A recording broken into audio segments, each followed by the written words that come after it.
አሰላሙ አለይኩም ወረህመቱላሂ ወበረካቱ። ውድ ቤተሰብ ፕላስ እንዴት ናችሁ? ደህና ናችሁ ወይ? ደህና ናችሁ ወይ? በያችሁ ሄዱ ነይ ዝኩኒና ደህና ናችሁ ወይ? ነይ ፍቅር እሺ፣ በቃ ቁጭ እሷ ካልፈለገኝ ቱ እንዴት ናችሁ? ደህና ናችሁ ወይ? ሰብስክራይብ ያላረጋችሁ ሰብስክራይብ እያረጋችሁ ላይክ ቤተሰብ ፕላሱን ላይክ እያረጋችሁ ቪዲዮውን ማለት ነው። እስኪ ሶፊ ወሬ ታበዣለች ትላላችሁ። ታላወራው ታዲያ እስኪ ካሜራው ጋር ዝም ብዬ እንዲፈጥጥ ልበል። እንደዚህ ይሰማችኋል? ዝም ካልኩኝ እንዴ ምን ነበር ሶፊ ቤት ተከራይተሽ ነው ወይ ነው የራሳችሁ? አሁን ይሄን የጠየቀ እህቴ አዲስ ገቢ መሆን አለባት ማለት ነው እንጂ ቤት ተከራይተን አይደለም፣ የራሳችን ነው። ግን እኔ አረብ ሀገር ሄጄ ቤት አልሰራሁም። ሁሌ ነግሬያቸዋለሁ። እኔ ቤት አልሰራሁም። 4 ነጥብ ቤት አልሰራሁም። አረብ ሀገር ሄጄ እኔ ቤት አልሰራሁም። ስለዚህ የባለቤቴ ቤት ነበረ፣ በዛ ነው እየኖርን ያለ ነው። ሌላው ቤት በነገራችን ላይ ተከራይቼ እኖራለሁ ምን ችግር አለው ምናምን አትበሉ። ቤት ስሩ። ቤት እንደፈለጋችሁ የሚያዝናናችሁ ቤት፣ የፈለጋችሁትን ሰው ብታመጡ ያኔ እንደፈለጋችሁ ሰው ብታመጡ የራሳችሁ ሲሆን ነው። እንደፈለጋችሁ ውሃ ብታፈሱ፣ እንደፈለጋችሁ ብትሆኑ፣ እንደፈለጋችሁ መብራት፣ እንደፈለጋችሁ ኤሌክትሮኒክስ ነገር ብትጠቀሙ አትሳቀቁ። ግን ተከራይታችሁ ከሆነ ሁሌ የተሳቃችሁ ነው። አሁን ምን ይሉ ይሆን? ሰው ልታመጡ ስትሉ አሁን ምን ይሉ ይሆን? መብራቱ ምን ይሉ ይሆን? ውሃ ምን ይሆን? ገባችሁ? አሁን አንዳንዴ ቤት ተከራይታችሁ ደግሞ ስትኖሩ በቆጠረ መብራት በቆጠረ ይሏችኋል። مثلا እናንተ ውጭ እየሰራችሁ ቢሆን እንደ ምሳሌ ውጭ ነው የምትውሉት። ለምሳሌ ወይ ውጭ ስራ እየሰራችሁ ይዋላችሁ ቤቱ ተዘግቶ ይውላል። ሌላ ተከራይ ወይም ደግሞ አከራይ እየተጠቀመ እናንተ ሳትጠቀሙ በቆጠረ ትከፍላላችሁ ትባላላችሁ ማለት ነው። ምጣድ የማትጠቀሙ ቢሆን እንደገና ስቶቭ ምናምን አትጠቀሙ። አሁን ብዙ አከራይ እንደዚህ ይላል፣ በቆጠረ ሲያከራያችሁ በቆጠረ። እናንተ ውጭ ጧት ወጣችሁ ማታ የምትገቡም ቢሆን ሌላው ተከራይ በተጠቀመው እናንተ ትጠቀማላችሁ። ስለዚህ ቤት የሌላችሁ ሀገራችሁ ከመግባታችሁ በፊት ቤት ስሩ። ቤት ግዴታ ነው፣ ዋጅብ ነው። ስለዚህ ቤት ሳሰሩ እንዳመጡ ልላችሁ ነው ማለት። ቦታ ካላችሁ፣ ቦታ ከሌላችሁ ደግሞ ገና ቦታ ገዝታችሁ ለምን ስንት ዓመት ይሄድ ለምንባል ነው።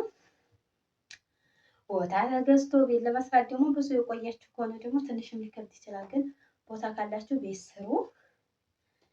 ሌላው ትናንትና ነው በለቀቁ ቪዲዮ ሱብሃነከ ረቢ እንዲያው ኒቃብ ለብሼ አሁን ይሄንን ፕራንክ ስለሰራው ጥጥጥጥጥ አላችሁ። እስኪ እኔ ተመሳሳይ ሙስሊም ሆና ኒቃብ ያለበሰኝ ቢሆን ማሻአላህ። ቀጣይ አንተስ ብትሩስ ቀጣይ አርጉት። ይሁን ታይ እንጂ ሂሩ ኒቃብ የሚለብሱ እህቶችን ታሳቅቃላችሁ ያልኩት እኮ በምክንያት ነው። ወንጀላችን ተመሳሳይ እንኳን ወንጀል ብንሰራ የዘይ ተግደጋፊ እንዴ ወንጀል ኒቃብ የለበሰ ሰው ወንጀል አይሰራም ያላችሁ ማን ነው? ኒቃብ የለበሰ ሰው ወንጀል አይሰራም። ኒቃብ የሚለበሰው እኮ ወንጀል ላለመስራት አይደለም። ፍጹም አድርጋችሁ የምታስቡ ስላላችሁ ማለት ነው እንዴ ኧረ ተው ግን አታካብዱ። ሁሉን ነገር ማካበድ እኔ አላህ ያድርግብኝ ባደረኩት ፕራንክ ማለት ነው። ግን ብዙ እህቶች ጭጭ ስላላችሁ ማለት ነው። አትንጣጡ ማለት ቤት ውሸት፣ ኒቃብ ተለብሶ ውሸት፣ ኒቃብ ብሎ እንዲህ ውሸት፣ አንቺ ውሸት። እንዲያው እኔ የምትኮምቱት ሁሉ እኮ ማለት ነው እንዲያው ማሻአላህ ከወንጀል ጽድት ያላችሁ ምንም ወንጀል እኮ ማሰሩ ነው የምትመስሉት። አስባችሁ የዚህ ምን አለ ፍቅር ቁጭ ላይ ወላሂ ቴሌቪዥን እያየ ተመስጣለች። እና ይህ ነው እንደገና እህቴ ወርጌሳን የሌዘር እንትን ይኖራል ወይ? የሌዘሩ ጭስ መሞቂያ ማለት ነው፣ ወይባ መሞቂያ። በነገራችን ላይ እዚህ አይኖርም። ደሴ ኮምቦልቻ እንደዚህ ወደ ቆላማው ጎበዝ ናቸው ለመሞቅ ወደዛ። አሁን ደሴን እንኳ ታችሁ እንደው ከሀርቦ ወደዛ ያሉ ሴቶች አሁን ሁሌ ወይባ ይሞቃሉ ማለት ነው። እና ያ የሚገኘው ደሴ ነው። እናቴን አሞብኝ አይልኝ ምናምን ጠይቅልኝ ብላኝ ነበር፣ ረስቼው ገና ኮሜንቴሽን ሳይ ነው። እና አብዛኛው እዚህ አይገኝም ማለት ነው። የሚገኘው ደሴ እኔ ስመጣ የዛሬ ስንት 2016 አይደል የመጣሁት? የዛን ሰዓት ለራሱ 2000 ብር ነበር ማለት ነው። አሁን ላይ እንጃ ስንት እንደሆነ ውድ ነው። በነገራችን ላይ ኮፊታም ያለው አለ፣ ኮፊታም የሌለው። ኮፊታ ያለው ግን አሪፍ ነው ማሻአላ። እጃችሁን የሚያወጣለ ኮፊታ ያለው እጃችሁ ይወጣል። እጃችሁ ማውጣት እጃችሁ እንዳይቀላ ከፈለጋችሁ ማውጣት ትችላላችሁ። ኮፊታ የሌለው ደግሞ ልክ እንደ ሙሉ ጅልባብ ዝም ብሎ ጥልቅ ብሎ እጃችሁን ውስጥ ማለት።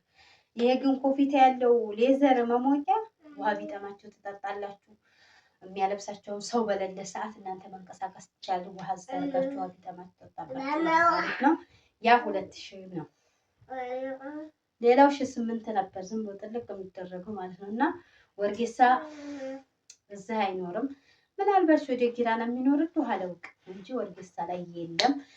ሌላው አንዷቴ ለሶፊ ቀሳላ ግዙላት ባለችው እንዴት አካበዳችሁ፣ እንዴት አካበዳችሁ። እኔ አስራ አልፈልግም፣ የሰውን ገንዘብ አልፈልግም። አንዴ ግን እጅ አልተቆረጠ እግር ያልተቆረጠ ለምን እንኳን አይደለም የእናንተን ማለት ነው። እኔ የራሴ እንኳን እህቶች ቤተሰብ ቢሆን ይሄንን አድርጉልኝ ማለት አልወድም። ለምን እኔም ያለፍኩት ህይወት ነው። ሽንት ቤት ታጥቦ እንዴት እንደሚመጣ አውቀዋለሁ። ብሩ እንዴት እንደሚመጣ አውቀዋለሁ። እንዴት እጃችን በበረኪና ቆርምድ ምድ እንዴት እንደሚል ማለት ነው። ግን ኢትዮጵያ ያለ ሰው ደልቷት ተመችቷት የምትኖር ይመስል የአረብ ሀገር ሴት የአረብ ሀገር ሴት የምትኖረው ጤናዋን አታ እድሜዋን አታ ያ አላህ ስንት ስቃይ ነው አታ ማለት ቆርምድ ምድ ብላ የምትኖር። እና የኔ ውድ እህት እንደዛ ስላልሽ ከልብ አመሰግናለሁ። አላህ ጀዛሽን ይክፈልሽ። ስላደረግሽልኝ ያህል ነው የምቆጥረው ማለት ነው። አንዳንዶች ደግሞ ያው ምን ሌላስ ያለ የለም ያላለና ዞሮ እኔ አልፈልግም ብትሉ ለራሱ እኔ አልፈልግም ማለት እንደዚህ ጭንቅንቅንቅ ታረገኝ ማለት ነው። ጭንቅንቅ ታረገኝ ባጣ ለራሱ ወርቄን ሽጬ ገዛበታው። ዞሮ ዱንያ እንዲያው ባጣ አልኳችሁ እንዲያው ግዴታ ገሩሪ ካስፈለገኝ ወርቄን ጆሮን ብዬ መግዛት ቻው። ግን ያው ዱንያ ዞሮ መጠቃቀሚያው ሲቸግራችሁ የምትጠቃቀሙበት ነው። ግን አልሐምዱሊላህ እስካሁን ዞሮ ጤና ከሰጣችሁ እኮ ማጠብ ትችላላችሁ፣ መስራት ትችላላችሁ። ጤና ካደረጋችሁ መስራት ደስ ይላል። ግን አሁን ላይ ባመማችሁ ጊዜ ቢዚ በሆናችሁ ጊዜ ቀሳላ እንዳስፈላጊ ነው ያልኩት። በቃ ጊዜን ይቆጥብላችኋል ማለት እናንተ ልብስ የምታጥቡበትን ሌላ ስራ መስራት ትችላላችሁ፣ ቀሳላችሁን እየሸቀላችሁ ማለት ነው። እና ይሄ ነው። ወሰላሙ አለይኩም ወራህመቱላሂ ወበረካቱ።